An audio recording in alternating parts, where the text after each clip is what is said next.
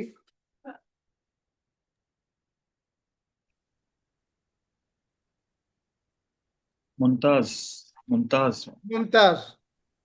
100% یا 200%. ہمارے کہتے ہیں 100%.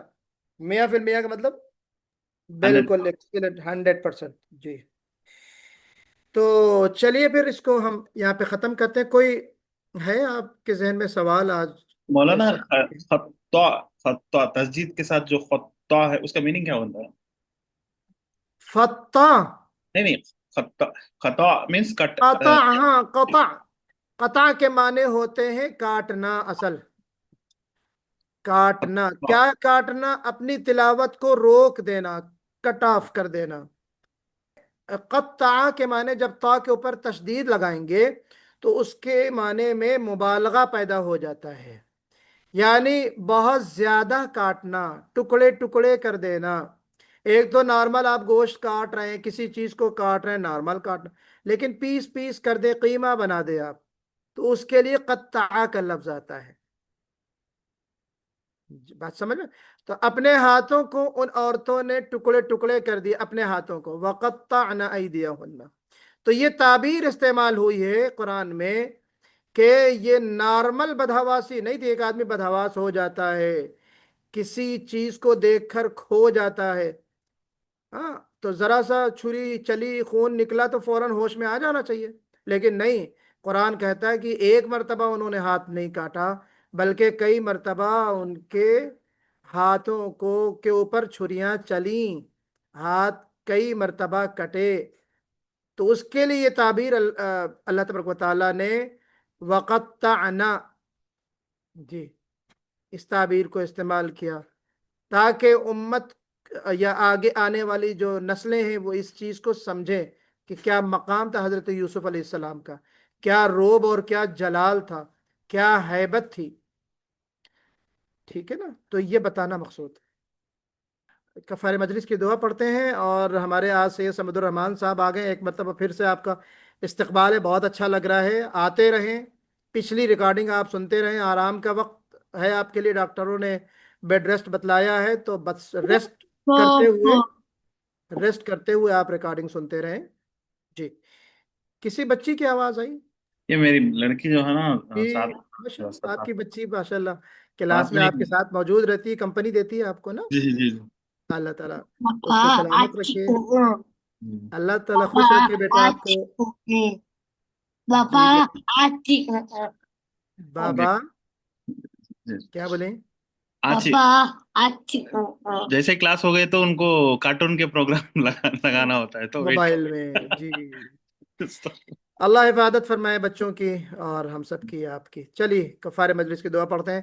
سبحان اللہ وبحمدہ، سبحانک اللہم وبحمدک، ونشہد ان لا الہ الا انت، ونستغفرک ونتوب الیک. سبحان ربک رب العزت عما یصفون، وسلام علی المرسلین، والحمد للہ رب العالمین.